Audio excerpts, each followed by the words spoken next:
Hi guys, it's Ben Heath from Lead Guru and welcome to my weekly Facebook advertising Q&A video.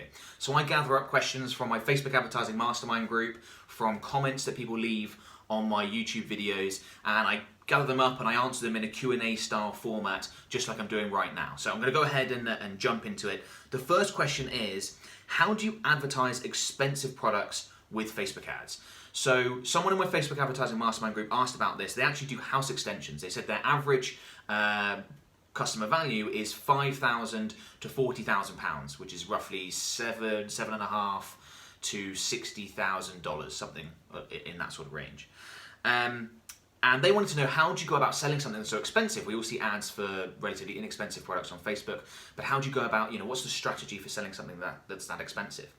Now, in terms of how the price of your product or service affects your Facebook advertising strategy, obviously it does, but I more think, I like to focus on the step that you want people to take next after they see a Facebook ad as determining what the Facebook advertising strategy needs to be.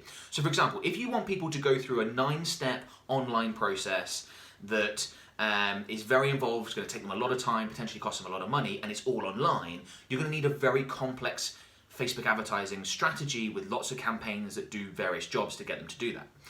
If you really just want to start a conversation with your prospects, which this guy is exactly what he does. He said, we start with a free quote, a free consultation to talk about their house extension. Then all you want to do is get that person to start a conversation with you, whether that's free consultation, whether that's over the phone. That's not that big an ask that you're making from your prospects. They can sign up for that relatively easily. So you can do that with one campaign. You don't need a multi-campaign strategy to make that work.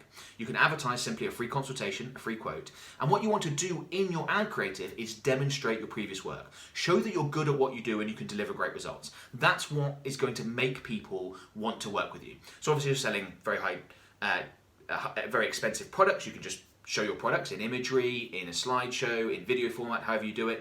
If you're a service provider, then you might be able to, again, demonstrate the result of your work, or if that doesn't really work for your industry, perhaps you could use a video testimonial from previous customers that are very happy with your work. You could demonstrate your process in a video format. And there are lots of different ways that you could go about displaying the quality of your work, but that's what you need to do in your ad. Display the quality of your work and then get people to sign up for a free consultation, free quote, free strategy session, whatever it is, and start that conversation off Facebook, because that's what you need to sell those more expensive products. Okay, second question is, should I create a business manager account on Facebook or use my personal Facebook ad account? So business manager accounts are really useful if you have multiple Facebook ad accounts that you manage, if you're an agency, and if you have multiple Facebook pages that you manage, and you want to add multiple people to those Facebook ad accounts and Facebook pages. If you've got multiple Facebook ad accounts and multiple Facebook pages, but it's just you accessing them from your company, maybe you're just a solopreneur and you just do this yourself, then just go ahead and keep using your personal Facebook ad account. There's no reason to create a business manager account. There's not that much of an advantage. That's what I did when my company was just me. Now we're at the point where we have many Facebook ad accounts that we manage, we have many Facebook pages that we manage, and there's also a number of us in my company that need to be granted access to those digital assets within Facebook. It's much easier to set up a business manager and do it that way. So if there's more than one of you in your company and you're managing multiple accounts, multiple pages, business manager, otherwise just use your personal ad account is what I would recommend. It doesn't make that much of a difference either way though. Okay, third question is, what Facebook targeting options should I use for a dentist in a city of 80,000 people? Now, the key to that question is there's only 80,000 people in this city that this person wants to advertise this dentist business. Now, with only 80,000 people, you cannot add many targeting options at all, otherwise you will really reduce the size of your target audience and your ads won't perform very well. In fact, with that small a population size, I would probably just add in age criteria.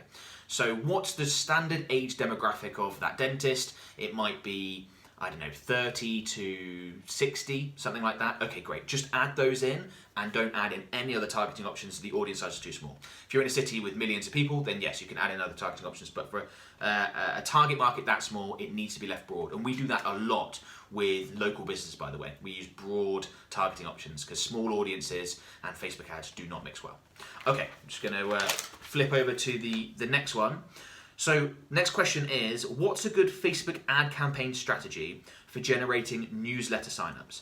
So the first part of that I'll address is newsletter signups. People aren't really signing up for your newsletter. I know that's what it used to be called, but no one cares about your company's news. They don't want to receive your company updates. What they're really signing up for is your email list, because they want to receive things that they're interested in or that will help them achieve something they want to achieve. So I've got tens of thousands of people on my own email list, and I regularly send out Facebook advertising content, like the video you're watching now, like Facebook advertising articles that I write and things like that. That's why they're on my email list. Now, the way you get people on your email list is you have to incentivize them to do so. So you do that with something that's called a lead magnet. Now, my lead magnet is my 5-part Facebook ad template. It's got a number of Facebook ads I've created for clients that have all performed very well. People can download it for free, but in order to do so, they need to join my email list. In fact, if you check out the description of this video, there'll be a link to my 5-part Facebook ad template there. If you click on that, you'll be able to go through to my website and sign up for my email list and get access to it, so you can take a look. You can also see how that process works. Now, we do that, or we also give access to our 5-part Facebook ad template if people join our Messenger, Facebook Messenger subscriber list, which is something a little bit different. I've got other videos on that if you want to check those out. But we're basically giving this digital asset, very valuable digital asset, to people wanting to advertise on Facebook in exchange for them joining our email list or joining our Messenger list. And that's how you do it. You're basically using what I like to call an ethical bribe. Most people in the industry call it a lead magnet, but you're giving something of value in exchange for their email list. And just don't think that people are going to sign up to your newsletter. They don't care about your company updates. They really don't. Unless you're a massive brand doing very interesting things, they really don't. They want things that are going to help them. So what's going to help them? And when you're creating your lead magnet, make sure it's something people really, really want. So we know that our target market, which is businesses advertising on Facebook, they really want better results from Facebook. It's one of the most important things to their business often, is if we can improve the performance of our Facebook ads, we can grow our company, improve our profitability, etc. So anything that helps them do that is something they're really interested in. And that's why we created the ad template. So you can create video training, guides, reports, templates, cheat sheets, all sorts of great stuff. And then you can simply run a Facebook advertising campaign where you run a conversions campaign. You send people from Facebook to a landing page where they enter in their name, email address, in exchange for the free thing. They get onto your email list, they get the free thing, everyone's happy. Just make sure you comply with all the privacy policy stuff and get people to check boxes and all that stuff as well, because obviously nowadays that's something that's very important. Okay, next question. Can you advertise to members of a Facebook group you belong to? Unfortunately, you can't. I really wish this was the case. My own Facebook advertising group is growing very fast.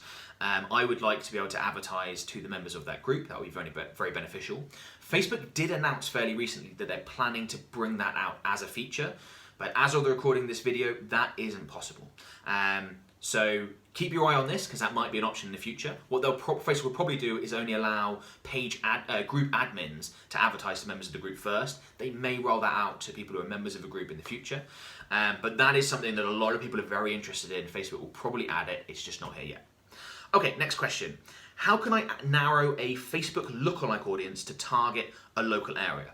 So I've had this question asked a lot of times, because when people go into their Facebook ad account, they create their lookalike audience, they're asked to select their region or their country. It's very broad, and they do so and they think, this is useless, I only work, my customers only come from 10 miles of my office or location or whatever it is. In that case, create your lookalike audience on a nationwide basis, as you usually would in the Audiences tab in Ads Manager. And then when you go to target that lookalike audience in your Facebook ad campaign, at the ad set level, go in and select your regular location targeting parameters, just like you usually would. That will narrow down your target audience. My screen's just gone dead. That will narrow down the target audience to people that comply with the lookalike audience. They fit into the lookalike audience, and they have to be within that area. So one word of warning I would say is that make sure you create a large lookalike audience, because if you create, let's say, a 1% lookalike audience nationwide and then you narrow it down to just your local area, that audience is going to be very, very small. So we usually create a 10% lookalike audience for the entire country if we're advertising on a local basis to lookalike audiences. So create a much larger lookalike audience than you usually would, and then narrow down at the ad set level. You can do it, works perfectly well. But yeah, we get a lot of questions about that because it's a bit confusing with the first stage of creating the lookalike nationwide, and then you have to do it in the next step. But that's just the way it is for the moment. Okay, next question. Do you only use conversion campaigns when targeting warm audiences on Facebook? So a lot of people on Facebook advocate and have the idea that you need to start by advertising content, and then you need to retarget those people with your conversion campaigns, with your campaigns that are designed to generate leads, with your campaigns that are designed to generate sales. Whilst that strategy does work very well, you can advertise content and then come in with your conversions campaign after that, it's not necessary. You can advertise to cold audiences with conversion campaigns. We do it all the time. It really depends on the business that you're advertising. And going back to the beginning of the video where I talked about how to advertise expensive products, it's all about what you're asking them to do. So if you want someone to become a lead, for example, that for something that's, when they become a lead, it's not a massive time or money commitment for them at all. It could be free. It could be something like a free consultation like we discussed previously. That can be advertised directly to cold audiences and you can see great results. Now, if you find that lead quality is very poor, then you may want to advertise content and things like that beforehand to really warm those people up. But it's not always necessary. So if you're confused about should I be advertising content first and then retargeting my warm audiences with conversion campaigns, test that theory. Maybe that works, but maybe you can directly advertise to cold audiences with your conversion campaigns and produce great results that way, and you don't have that extra step. Something I'd really recommend people test. Now, in terms of warm audiences specifically, do we use conversion campaigns when we target those? Yes, almost exclusively. We will sometimes run brand awareness campaigns, reach campaigns where we're just looking to get our content out to as many people as possible that have already, for example, visited our website or on our email list, those warm audiences. But the vast majority of the time we're using conversion campaigns because when we're targeting warm audiences, particularly the case for our clients, when we're targeting their website traffic and previous customers, we want them to convert. We want them to purchase, we want them to become a lead, so that's the way we do it. So hopefully you found that video very useful. Just ran through 8 quick questions there. If you've got any questions about my answers, leave them in the comments below. I will get to them. I answer all the comments on my YouTube channel. If you enjoyed this content, want to see more of it, make sure that you subscribe. Give this video a like. That would be very much appreciated. I'll have a new video like this for you guys next week. If you want your question to be answered, go ahead and join my Facebook Advertising Mastermind group. It's free to join, there aren't any criteria, there'll be a link in the description of this video, and ask a question in there. There's a good chance it will be selected for next week's Q&A show. Again, likewise, if you've got questions, pop them in the comments of this video and I may answer them next week. As I said, check out the 5-part Facebook ad template, whether you want to see how to get people on your email list or you just want to use it yourself to improve your Facebook advertising results. I think you'll find that really useful. The link will be in the video description. You can go through to our website, completely free to download. As I said, it includes some of the best performing ads I've created for a number of clients in a number of different industries. Over 20,000 people have downloaded it, I think, at this point, and feedback so far has been great. So I think you're going to find it really useful as well. Thanks a lot, guys. Bye-bye.